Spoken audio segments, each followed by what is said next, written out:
Oh, guys, today is, come on, mic stand. Today is the re-release or the release of the Legend of Zelda Skyward Sword HD version. And, well, I'm excited. I don't know if you guys are excited. I am going to play it. I'm going to get it. I already got it. Actually, by the time you're seeing this, I might have already got it. I'm picking it up at 10. So whenever you watch this, I'm picking it up at 10 a.m. on the day this is released. And, well, let's talk about something real quick. I got this beautiful encyclopedia. It's the back. Look at this thing. Isn't that cool? Legend of Zelda Encyclopedia does not contain batteries, but does contain a lot of information. May be damaged if the book is submerged in water or the book is exposed to extreme temperatures. It has so many cool things. And, yeah, you can buy this pretty much anywhere. I have it listed below. This episode has nothing, this podcast has nothing to do with this. I pulled it out because I was like, oh, I want to learn about the Skyward Sword. This is pretty cool. It's really rad. And this isn't the only one. This is the special edition version. It comes also in a case that looks like a Nintendo cartridge. It's felt lined. It's really cool. Right? Pretty rad. Anyway, today we get a new Zelda game, or a re-release of a Zelda game. Ooh. And, well, I've never played Skyward Sword, so this is going to be a fun experience for me. And I've been keeping up to date with what's going on online with all of the stuff around it. We've actually been able to see some gameplay at this point of it, which is kind of cool. And most importantly, we've gotten to hear lots and lots of complaints from people. And, man, I did not know about half the stuff people were complaining about. Turns out that the game itself has tutorials that people are not happy about reading. And they're like, oh, so many tutorials. Oh my gosh, there's so many tutorials. I am rather surprised. I mean, hey, my career on the internet only just started at the beginning of 2021. So I can't say that there is a lot of experience here when it comes to what's happening online. But I will say this. I am learning a lot about how people act and what people say. I mean, the comments alone that I get on that Xbox Elite controller, which we're going to go into today because, boy, have I gotten some crazy ones. The things people are saying about this game, right? There's this whole talk about this quality of life improvement, which that statement in itself, quality of life improvement for a video game, just blows me away. I remember a day, maybe this is old fashioned, maybe it's just because I'm older. I'm not that much older. I'm a young 32. I'm very, very, very nice and young. Okay. Super young 32. But in my youth, my 32 years of youth, I've always just looked at video games as like, oh, okay, what story do we got? Is the story good? Am I going to have fun? Am I going to be enjoying the story? And people are complaining about camera angles, which, if I remember correctly, you couldn't really change the camera angles of the old Zelda games, but Ocarina of Time, Majora's Mask, amazing. If I remember correctly, the top-down camera of Link's Awakening from the Game Boy, even the remaster, camera angles fixed.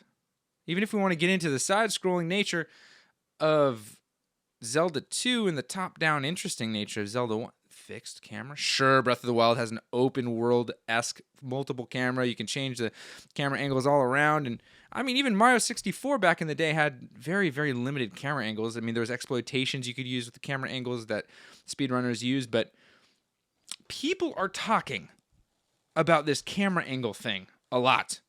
There was a whole video that I saw dedicated to talking about the camera angles. And people are complaining about camera angles. I don't know what's happening in the world. I don't. I'm at a point where I'm just like, oh. Like, why? So to all of you, this is the first time I'm ever addressing people that are doing this. All of you complaining about camera angles. I guess the complaint is that they used to not be so fun and now they're great. Okay, cool.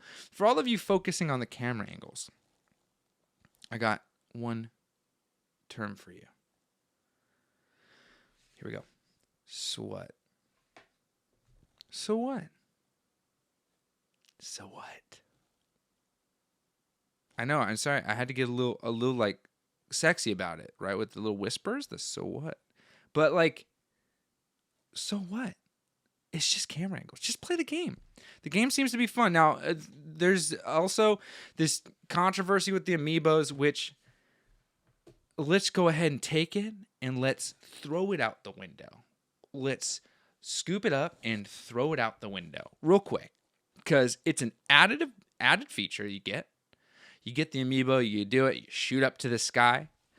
Sure, the convenience is great, and you're going to be able to play the game and whatever, but it's an added feature. It'd be one thing if they were taking a feature that already exists and removing it and then putting it behind a paywall, but they're not. There's an added feature that you can get with this amiibo. And guess what? There's probably going to be people online selling NFC chips that are going to emulate the amiibo. So what? So what? You know? We're starting out real strong here. Going more into Skyward Sword, though, we are seeing some HD versions. It's looking good. I'm seeing some side-by-side comparisons with the original and the new one, and it's looking great. The game looks good. It looks interesting. I'm not going to lie. I'm not used to the style of this game. I've been in Breath of the Wild for like 200 and something odd hours. We're playing it 3 hours a couple times a week. We're just there. We're playing, having a good time on the streams. If you want to be a part of the streams, just hop in. So far, it looks like they're pretty consistent on Tuesday and Thursday evenings, anytime after 7 o'clock, somewhere between 7 and 8 p.m., depending on when my kid lets me get on and do this and stops being so needy. Basically, I just like hanging out with my kid. She's rad. She's new. Having a kid's the best. I can't wait till I can share video games with my kid. Like, that's what I'm most excited for. I already know what the first video game I want to show her is. Because the first video game that I ever got to see, well, I guess Link's Awakening is going to be a little tough for her. But like, I'm going to play the Nintendo Switch with my kid once she understands it, right? She's only 10 months old. Once she gets it, I will purchase every game that she thinks is fun. And I'll play video games with my kid because I think it's a great thing. Huge shout out for any of you guys who play with your kids, who are parents here that play video games with their kids. It's great. I know my best friend, Steven, he played video games with his dad. I played video games with my dad. Video games are great. Okay, so I was saying something. Oh, the graphics, it looks good, looks better. It's a remake. It's an HD upgrade, so the textures look better. Animations look slightly better. It is going to be pushed out at 60 frames per second. So we're going to see a smoother gameplay. It is going to be the way you experience the game. These quality of life features are going to, I guess, enhance it. But the story's the same. So if you like the story or you've never played the story, let that dictate if the game's good. Like, that's what I don't understand about how people play games is like, so multiplayer is a different story. We're just talking about single player. If we're talking about stories, right? So like, here's a game that I did not expect to have such a good story. I didn't even really like playing the game. Like the mechanics of the game, not my favorite. The story was so good, I couldn't stop playing it. And it was Titanfall 2. I thought the story was so good with BT, the robot. I just thought the Titan, it was just so amazing. I loved the story. It was great.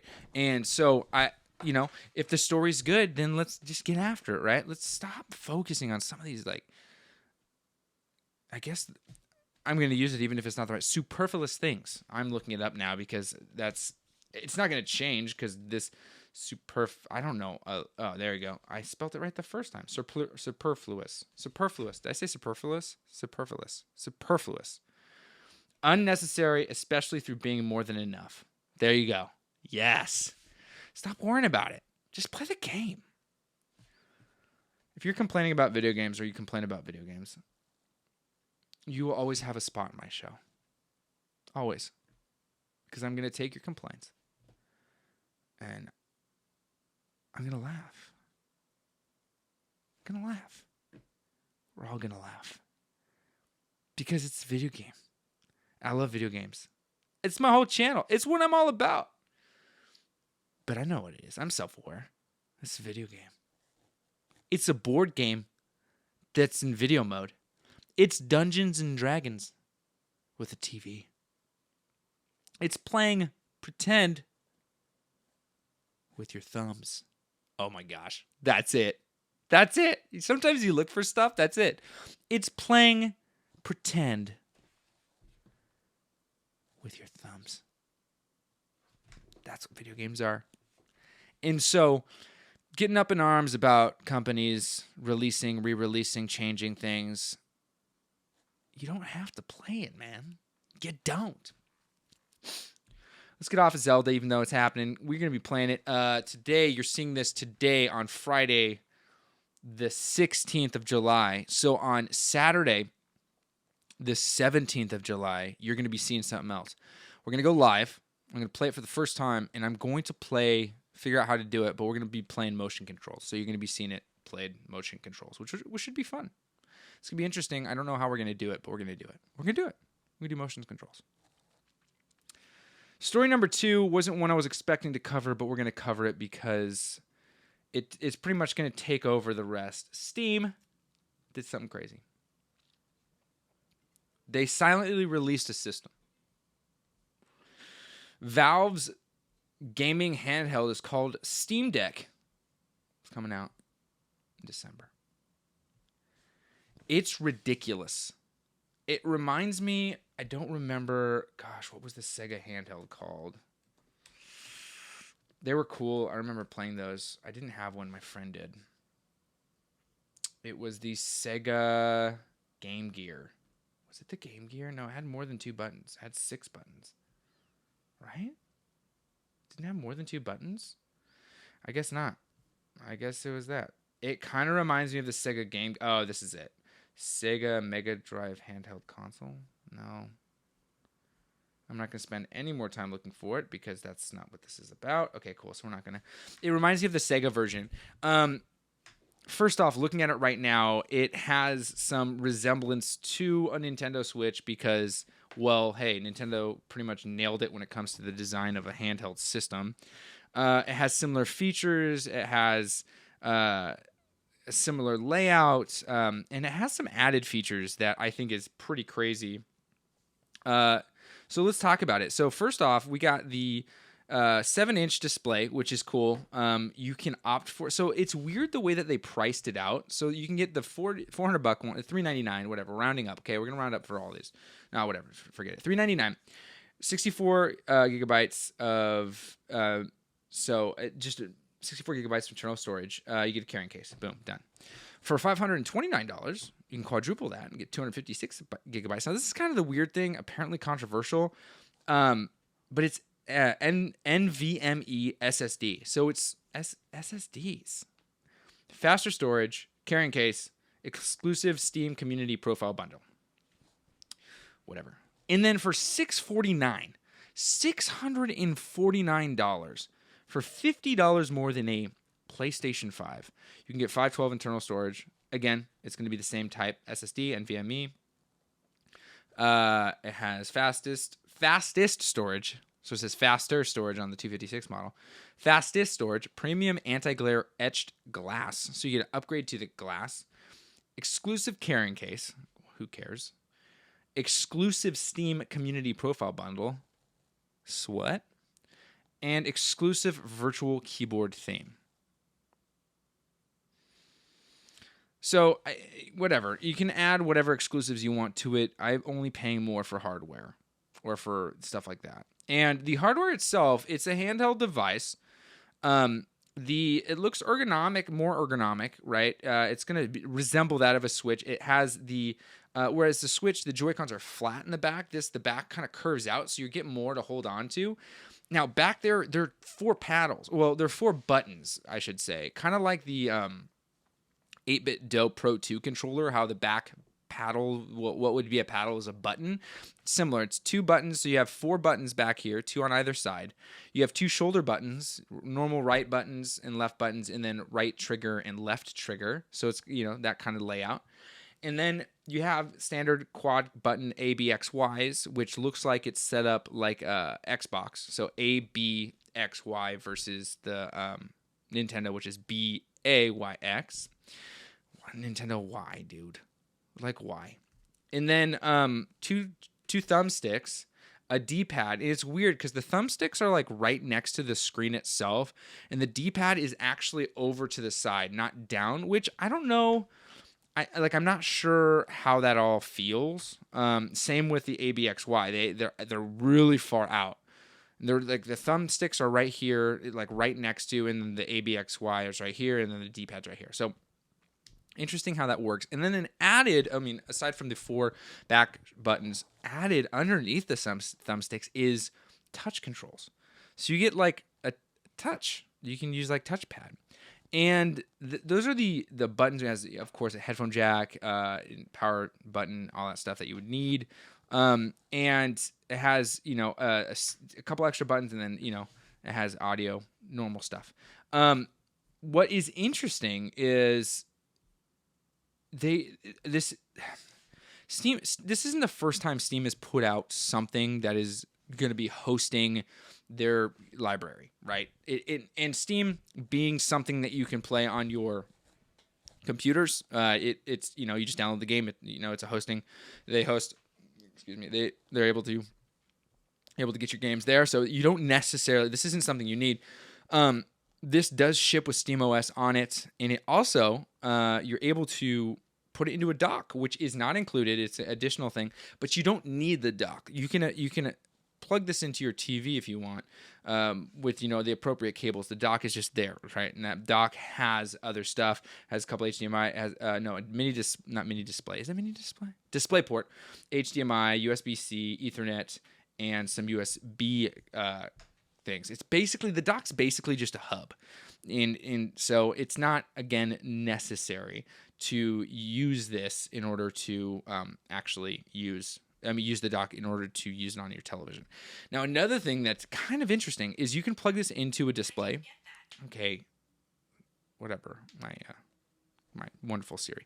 You can use this in plug it into your display and use keyboard and mouse. So this could be acting as a computer. And to that note, that's what it is. It's just a computer. That's all it is. It's a handheld display that outputs a 720p image, which people are complaining about. So what? Stop complaining. Just look into it. 720p in something that's 7 inches. It's going to be fine. Going to be okay. Trust me. You're not going to be wanting to output an image at 4K on a handheld device. The thing is going to have fans so loud you won't be able to hear yourself talk. Like 720p is more than enough. There's a reason why maximum, resolution is there, is because we're going to be running into some serious performance issues if we're starting to push out images that are crazy, crazy high. It's basically just a portable computer. And to that point, Steam has even come out, and there's a whole presentation. I think I watched the presentation that was on IGN. It was a conversation they had with someone who, they had it. I think it was the conversation with Steam or Valve. But the system itself you can take off SteamOS, you can install Windows. So that's cool. Like, great flexibility. That's great that the company was like, hey, you can do whatever you want. But there's something to be said, and maybe it's just personally because someone who did work for a company that was very closed for a while, right? I worked for Apple, and I will just go on record saying that I am not an Apple fanboy at all. I do own Apple products and use Apple products because it's an ecosystem I'm used to. But I have a lot more criticism for Apple's products than I do praises. The workflow that I have set up is so quick for me that I just don't want to change. That's what it comes down to. I understand that Windows is more open. And I actually am. I've switched over to Windows for more daily driving stuff. But when it comes to creative work, I have to use Final Cut. It's just what I do. Windows is is what I like to work with when it comes to, and I'm learning it, and it's great. But so that my mindset's coming from a closed system already, or being used to a closed system. So when I say this, it's coming, just know that. I think it's kind of odd. It's cool, sure, to allow for the flexibility. But if SteamOS was good enough to play these games, then why allow adding Windows on top of it? And I'm curious your thoughts on this. For me, when I heard that, it took away my want to get it. I'm still on the fence. I want to pick one up just so I can show you guys and, show the community what it's all about and just be someone who talks about it. But realistically, I'm looking at the design. I personally don't think it looks all that great. It's so big. It's the size of my mechanical keyboard. Like literally, I did the measurements. The measurements are 11.73 inches by 4.61 by 1.93. It's massive.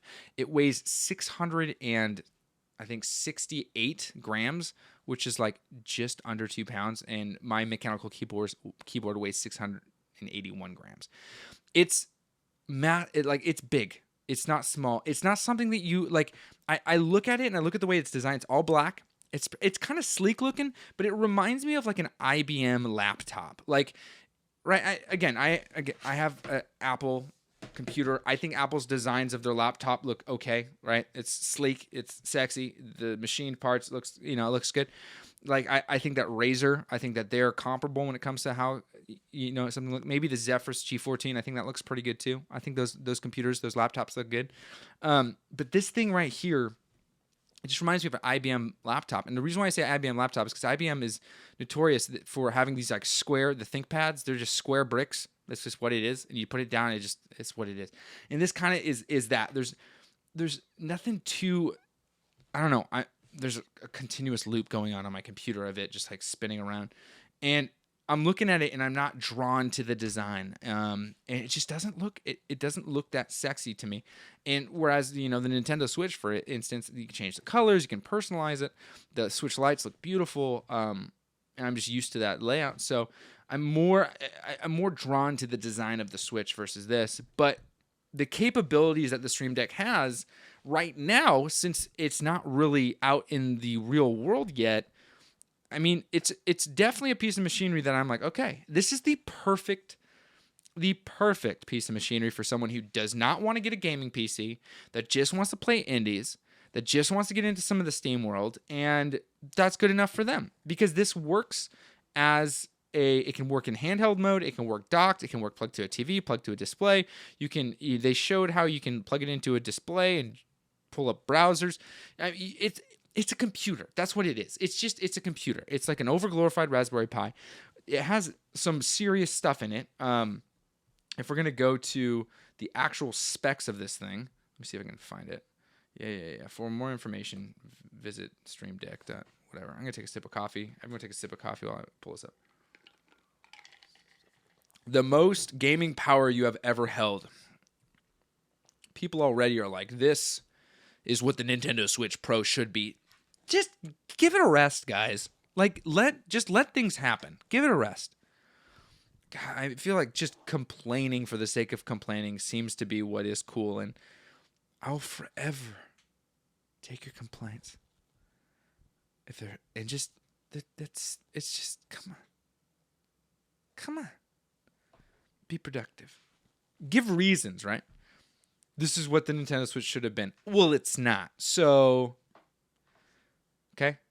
And let's be honest, Valve hasn't been too, when it comes to them making devices like this, their support hasn't been super reliable. So there's a little bit of a track record, okay? I'm not gonna lie, looking at this thing, it's such a cool idea. Yeah, I'm probably gonna pick one up. Anyway, so let's talk about the power it has. Let's go into a little bit hardware. So aside from it being a 7-inch touchscreen, it's trackpad, it has gyro, which is pretty cool. The storage, it has built-in NVMe. You can have expandable storage, which is nice. That's important because it maxes out at 512. You don't want to spend $649, which I don't. I'll spend $256. That's fine by me, and then I'll throw a 1 terabyte card in there and call it a day. That's perfectly fine by me. I do not need to have a matte display. I do not need to have customized cases. I don't need all that stuff. I can just... That's fine. It has good audio, 40 watt hour battery. Turns out, I mean, they're advertising that for lighter use cases like game streaming, okay, so stream, smaller 2D games or web browsing, you can expect to get a maximum battery life of approximately 7 to 8 hours. So that's pretty good. Fast suspend and resume, which is nice. It has wireless capabilities. And so... You can expand your stuff. They're promoting it. You can use it deck as a PC, which is great, cool, whatever. I mean, it's a good little gaming system for someone who wants to get into PC gaming and doesn't want to build out a PC, and they're looking for casual gaming. For hardcore gamers, I can't see this being an option, especially because of the internal storage. The way they're doing this too, the way you buy it is you're buying a place in line. So you pay $5 tomorrow, 10 a.m. or today. Today you can see this today at 10 a.m. Okay, today at 10 a.m.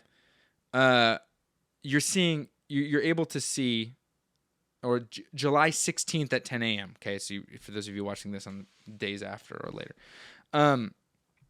you're able to reserve for $5, and then in your reservation you can turn it into a pre-order when whatever happens.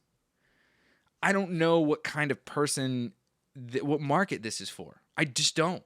I don't know what market this is for, because my understanding, people who are playing games on Steam aren't necessarily looking for a portable option. Now, again, I am not the target audience here, okay?